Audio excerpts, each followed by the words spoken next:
Noong 117 AD, ang imperyo ng Roma ay umabot mula sa desyerto ng Aprika hanggang sa dagat ng Caspian, ngunit ang pinakamalayo at pinakamatibay na hangganan nito ay ang Hilagang Britanya. Sa walang awa na lupaing ito, ang hukbong Romano ay nakaranas ng matinding resistance mula sa mga taong tinatawag na Picts. Ang mga garrison ay regular na inaatake ng mga tuso at uhaw sa dugo ng mga kaaway, na sinisira ang mga outpost sa ilalim ng katahimikan ng gabi. Si Centurion Quintus Diez ay isang commander sa isa sa mga outpost na ito, na masigasig na ginagawa ang kanyang mahirap na trabaho sa loob ng 2 taon. Alam ng anak ng isang gladiator kung ano ang pakikipaglaban para sa buhay, ngunit itinuturing ang mga Pict bilang mga hamak na tao dahil wala silang karangalan at dignidad, at lahat ng mga pag-atake na kanilang ginagawa ay hindi direkta, ngunit palihim.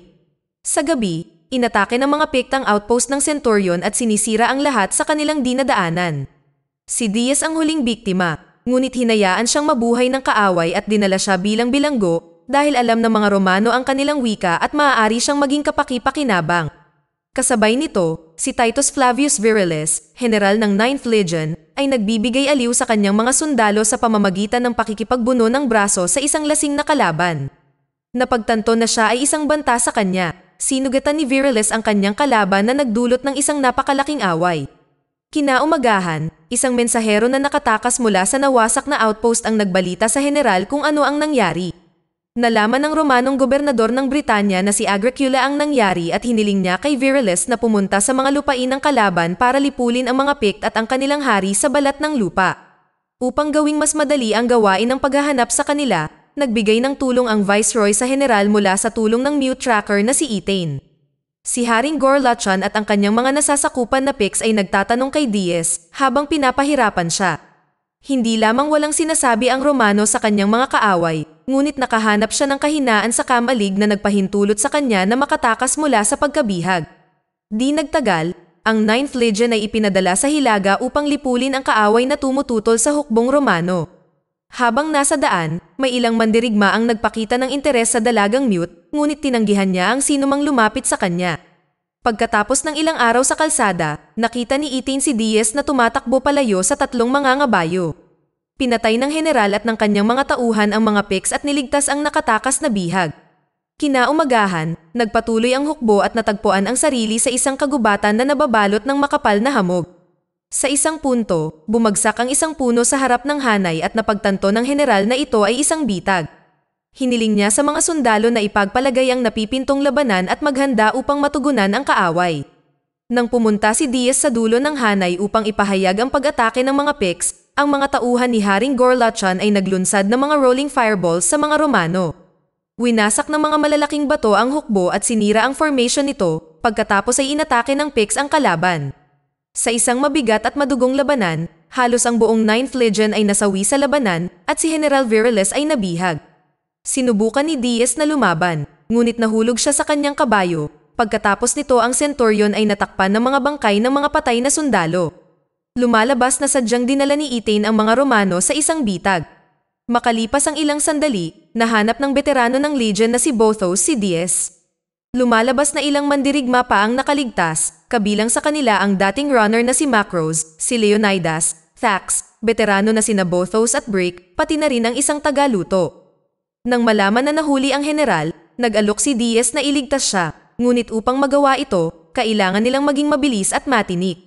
Maingat silang nagpatuloy at nagbalat kayo ng maayos upang makalapit sa kalaban. Nang huminto sa isang ilog upang kumuha muli ng pagkain, nasaksihan ng grupo ang mga humahabol sa mga nakaligtas. Hinabol ni Etain at ilang Pict ang 2 Romano bago tinapos ang kanilang buhay. Nais ni Bothos na maghiganti sa mute dahil sa pagtataksil niya sa kanila, ngunit hiniling ni Diez sa kanya na huwag ihayag ang kanilang posisyon ng maaga. Sa pagpapatuloy patungo sa kampo ng mga Picts, ang grupo ay nakahanap ng kanlungan sa isang kuweba upang magpalipas ng gabi at makihalubilo, upang mas makilala ang isa't isa.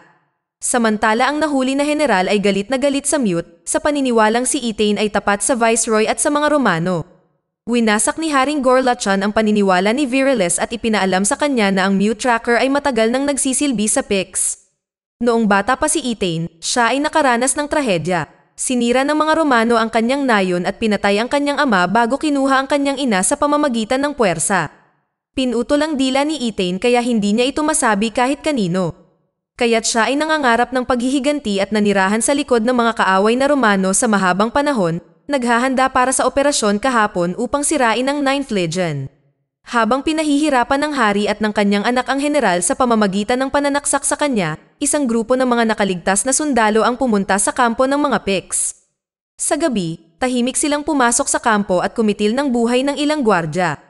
Pagdating kay Viriles, tinangka ni Diaz at ng mga sundalong legion na palayain ang general, ngunit ang mga tanikala ay masyadong matibay. Ang commander ng 9th Legion ay inilagay ang kanyang posisyon kay Diaz at hiniling sa kanya na pamunuan ang natitirang mga sundalo sa kanilang tahanan, ibalik sila sa lupain ng Roma ng ligtas. Nang mapansin si Etain at ilang mga kaaway na papalapit, nagtago ang grupo, natagpuan ni Thax ang kanyang sarili sa tirahan ng hari, at nakaharap ang anak ni Gorlachon, at tinapos ang kanyang buhay. Napagtanto ni Diaz na tama si Viriles at nagutos ng pag-atras kung saan nagpa siya ang grupo na tumakas.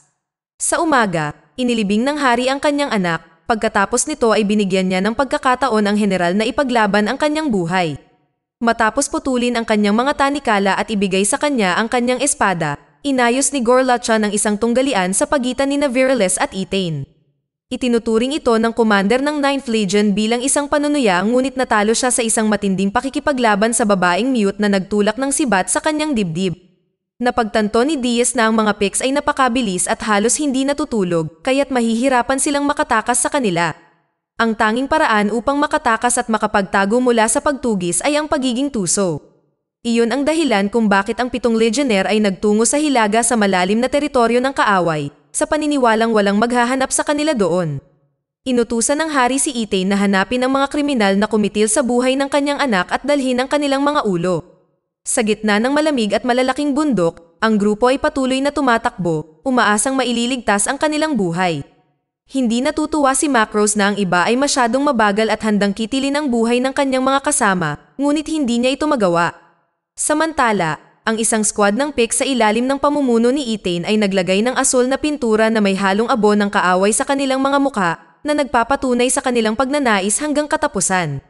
Sa pagsisikap na mabuhay, ang mga legionnaire ay nanghuli ng deer at ininom ang mainit na dugo upang magkaroon ng lakas.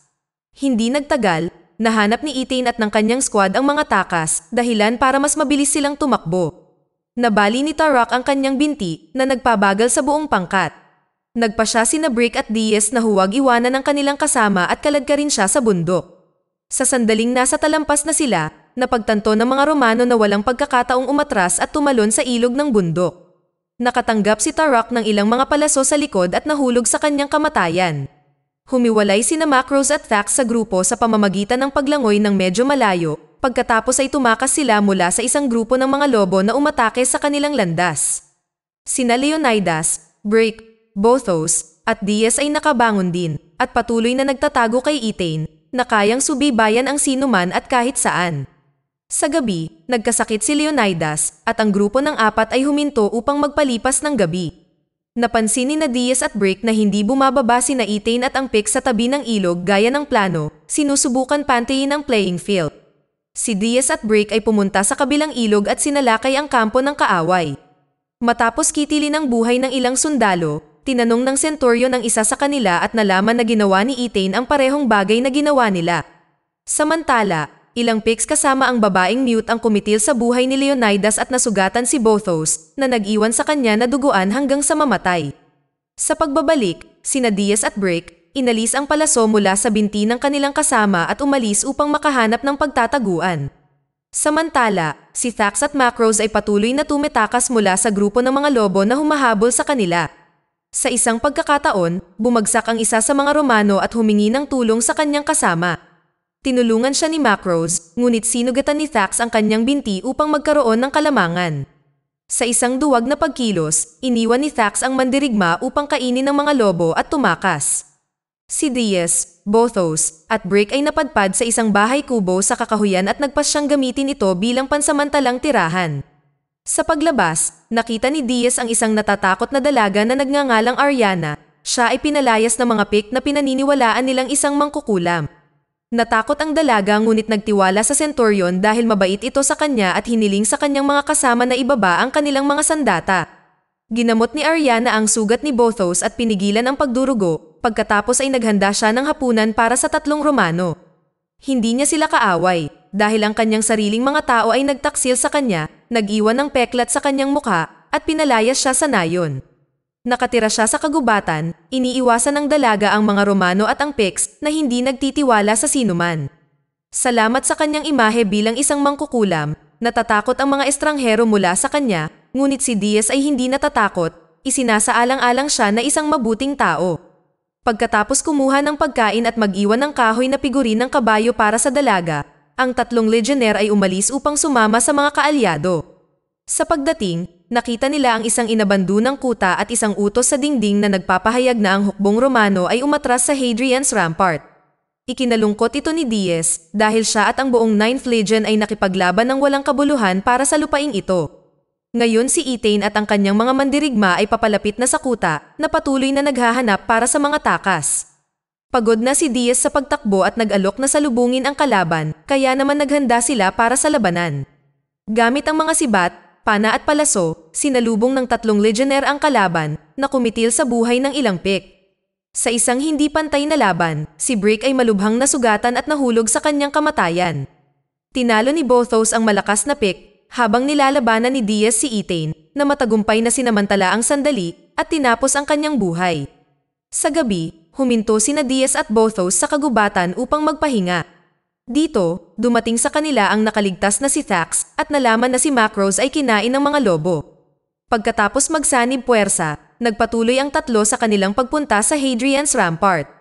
Noong nakaraang araw, tinanong ni Diaz si Thax tungkol sa nangyari sa anak ng hari, ngunit hindi niya pinansin ang tanong nito.